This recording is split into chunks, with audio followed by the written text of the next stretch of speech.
I never imagined the first time I'd see my grandmother after her funeral would be in a place I prayed she'd never be. It wasn't a dream. It wasn't my imagination. I was there.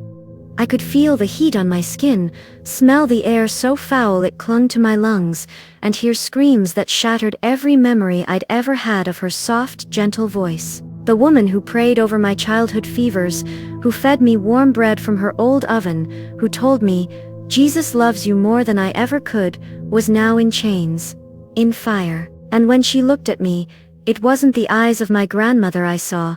It was pain, regret, and a silent scream for help I could not give. I thought I knew my family. I thought I knew her faith. I thought I knew God's justice. I was wrong. And what I learned that day almost broke my faith completely. Before I tell you the full story, I just want to take a moment to thank everyone who's been supporting this channel. Every view, every comment, every share. You have no idea how much it means to me. These testimonies are not just stories.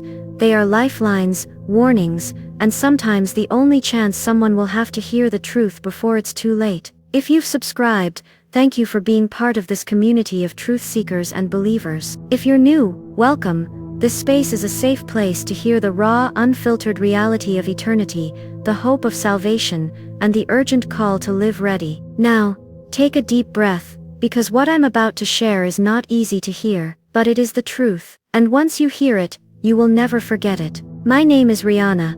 I am 32 years old. I grew up in what most people would call a Christian family. Sunday mornings were for church, Sunday evenings for family dinner, and weeknights were for homework and bedtime prayers. My grandmother, in particular, was the pillar of faith in our family. She had this gentle way of making you feel like God was only a whisper away. But what people didn't know was that our family had its cracks, deep ones. My parents' marriage was held together by routine, not love. My father drank in secret, my mother kept silent about it, and I learned early that keeping up appearances was more important than telling the truth. By the time I turned 24, I was a lukewarm Christian. I believed in God because I had been told to, but my heart was somewhere between doubt and apathy. I prayed when I needed something, repented when guilt became unbearable, and then slipped back into the same cycle of hidden sins. I had my own secret addictions, nothing too shocking in the eyes of the world, but enough to stain my conscience. I lied to protect myself,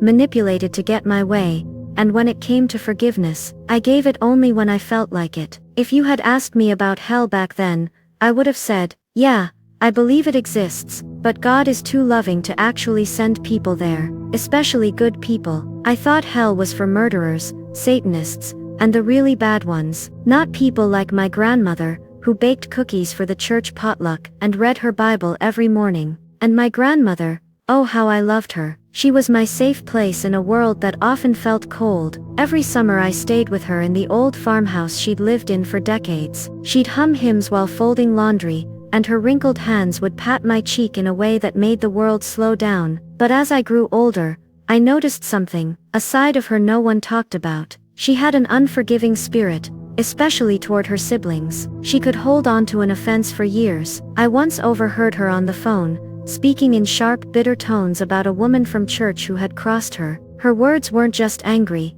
they dripped with venom. I brushed it off. After all, who doesn't get angry? Who doesn't have moments of weakness? Still, it lingered in the back of my mind, the way she could pray with fervor one moment, and cut someone down the next with the sharpness of her tongue. The year everything happened, I was in a season of spiritual dryness. I wasn't actively running from God, but I wasn't seeking Him either. I had just lost my job, my relationship had ended badly, and my faith felt like a car running on fumes. Then, in late September, my grandmother passed away after a sudden stroke. I cried, of course, but deep down, I had peace. In my mind, she had gone straight to heaven. She had been a Christian all her life. I told everyone at the funeral, she's in a better place now. Little did I know, just a few weeks later, I would see her again, not in a dream, not in a memory, but in a place so real and terrifying, that every belief I had about God, eternity, and what it means to truly follow Jesus, would be shattered. It happened on an ordinary evening, October 12th, 2019. I was sitting alone in my apartment, nursing the kind of heavy sadness that creeps in after weeks of pretending you're okay. The funeral was over. The condolences had stopped. Life around me had gone back to normal, but mine hadn't. I'd been feeling off for a few days. A dull headache, tightness in my chest. I told myself it was just stress, maybe dehydration. But that night, as I stood up to get a glass of water, my vision blurred, the room tilted sideways. A crushing weight pressed against my chest, as though invisible hands were squeezing the life out of me. My knees buckled. The glass slipped from my fingers and shattered on the kitchen floor, but I didn't even hear it hit. My ears were filled with a deep vibrating hum, like the sound of an approaching train. I tried to breathe, but every gasp felt thinner than the last. And then, I felt it. A coldness, not on my skin, but in my very soul, began pulling me backward. I knew something was happening that went beyond the physical. I tried to call out to Jesus, but my lips wouldn't form the words. I could hear my own heartbeat slowing, and then stopping. The moment it stopped, I was no longer in my apartment. I was standing in darkness so thick, it was almost physical, pressing against my skin. There was no floor beneath my feet, yet I wasn't falling. It was as if I was suspended in nothingness. Then I heard it, faint at first, but growing louder, the sound of screaming. Not human screaming like in a horror movie. No, these screams carried the weight of unending agony, the kind of sound that makes your soul shiver. I felt movement, like a current dragging me forward. A stench filled the air, sulfur, burning hair, and something worse I can't even describe without wanting to gag. The darkness began to tear apart in jagged slits, and through them I saw flashes of fire. Not the kind that warms, but a living, breathing flame that seemed to consume without burning out. Something inside me screamed to turn back, but I couldn't. My body wasn't mine to control anymore. I was being taken somewhere, and I knew, without anyone telling me, it was hell. The deeper I went, the more the air vibrated with hopelessness. I could hear chains clanging, demonic laughter echoing in the distance, and 1,000 voices crying for mercy that would never come. My spirit trembled. I thought, this can't be real. God, please, this can't be real. Then, out of the corner of my vision, I saw movement, shadows, rushing toward me like vultures. They didn't touch me, but their presence carried such hatred that it felt like knives pressing into my skin. One of them whispered, so close to my ear I felt its breath. "You will see her." I didn't know who her was, but those words made my stomach drop. My pace quickened without my control, pulled toward a glow of orange light ahead. As I crossed into that light, my worst nightmare began. The orange glow ahead of me grew brighter until it swallowed the darkness completely. And then, I saw it. A vast pit stretched before me, alive with flames that moved like serpents, twisting and snapping at the countless figures trapped inside. They weren't just burning, they were being burned, over and over, as if the fire itself was feeding on their very existence. The air was thick with the smell of scorched flesh, and every breath scraped my lungs like sandpaper. I wanted to turn away, but my gaze was drawn to one spot, one figure among the countless souls writhing in agony. At first, I thought my mind was playing tricks on me. She was hunched over, her skin cracked and blistered, her hair gone, her face almost unrecognizable. Chains bound her wrists and ankles, and every time she moved, the metal seared into her flesh with a hiss. Then she lifted her head. Even through the horror, I knew those eyes. Those were my grandmother's eyes. A scream tore from my throat, not of fear, but of disbelief. "No, no, this isn't possible." I shouted into the flames. She saw me, her lips moved, but no sound came at first, only a choking cry, as if her voice had been stolen by the fire. Then I heard it. "Help me, please." I stumbled forward, my instinct to reach her, but an invisible force held me back. I could only watch. Tears blurred my vision, but they couldn't hide the truth. This was my grandmother, the woman who had prayed over me, who had sung hymns in her kitchen, now chained in a place of eternal torment. The heat was unbearable. Every time the flames surged, she writhed and screamed, not just in physical agony, but in a way that spoke of crushing regret. And then, over the roaring fire, I heard a voice, not hers, not mine, but deep and resonant, like it came from everywhere at once. She would not forgive. The words echoed, like a gavel striking in the courts of eternity.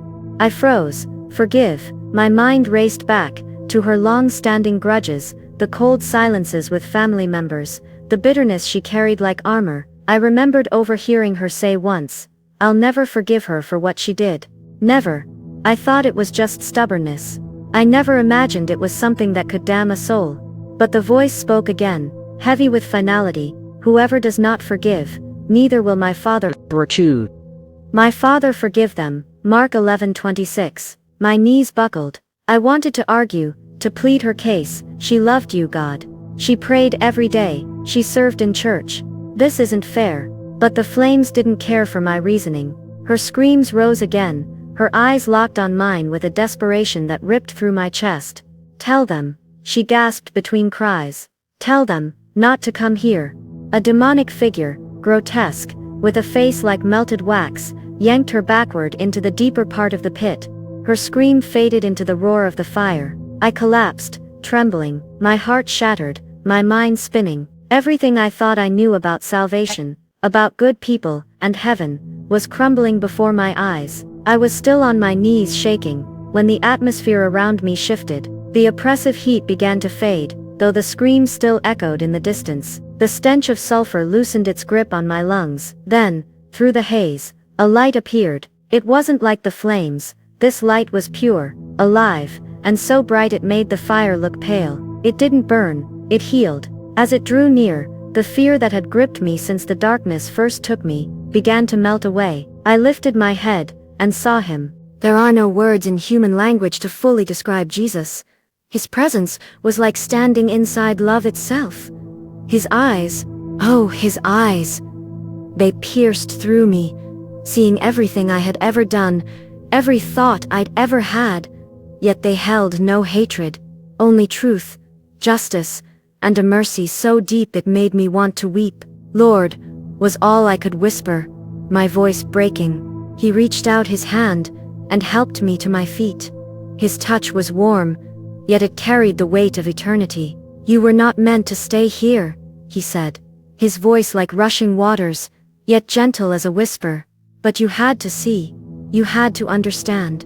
I shook my head, tears streaming down my face. "Why her, Lord? She loved you. She prayed. She would not forgive," he said.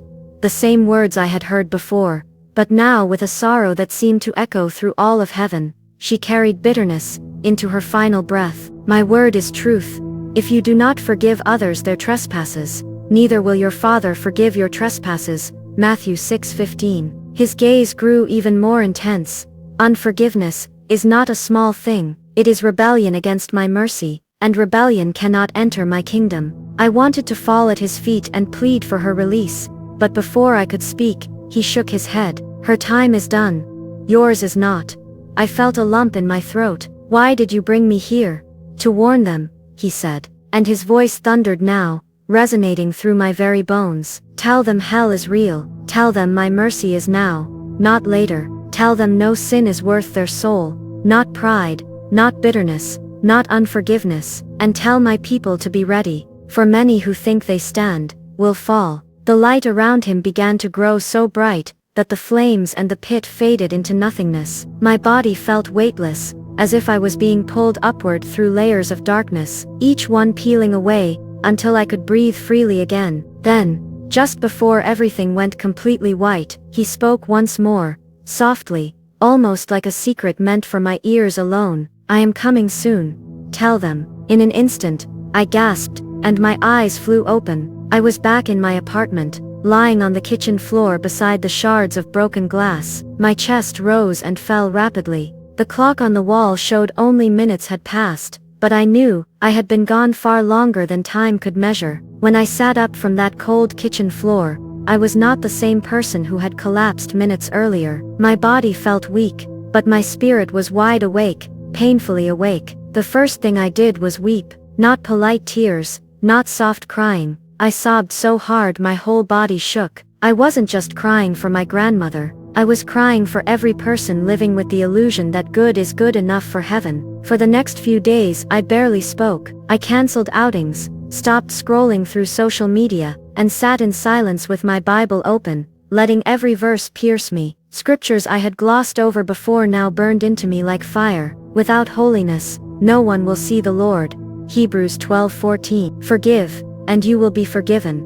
Luke 6:37. I made a list of people I had not forgiven. Some names surprised me. Old friends, family, even strangers I'd written off after a single offense. I called them. One by one, I apologized, even when I felt they had wronged me more than I had wronged them. Pride no longer mattered. Eternity did. Church changed for me too. I no longer sat in the back scrolling on my phone during worship. I was on my knees, hands lifted, heart wide open. I didn't care if people thought I'd gone too far in my faith. I had seen too much to play religion anymore. My conversations became urgent. When coworkers brought up death or the afterlife as a joke, I didn't laugh. I told them the truth. Some rolled their eyes, some listened, but I spoke because I had been told to warn them. I started serving at my church more, helping with outreach, visiting hospitals, and telling my testimony whenever I could. It was never easy to talk about my grandmother, but her story became the alarm bell in mine. If her fate could wake even one person up before it was too late, I was willing to carry the pain of remembering. From that day forward, my life stopped revolving around my comfort and started revolving around eternity. I wish I could tell you that what I saw was a nightmare. I wish I could convince myself it wasn't real, but I can't. I was there, I smelled it, I heard it, I saw her. Hell is not a metaphor. It is not a scare tactic. It is a place of finality, where mercy no longer reaches, and the door of grace has closed forever. And people we think are safe may not be safe at all, if their hearts are harboring what God says will keep them out of his kingdom. Jesus said in Matthew 7:21, "Not everyone who says to me, 'Lord,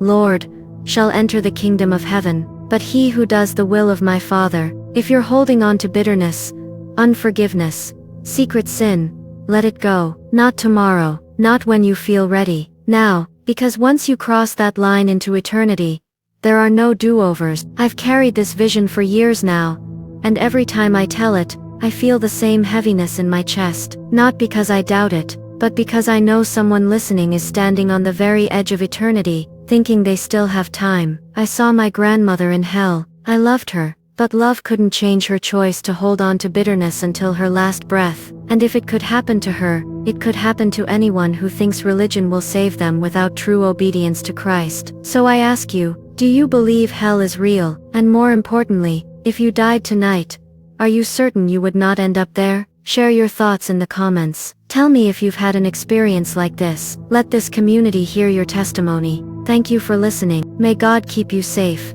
May his mercy draw you near. And until next time, stay ready.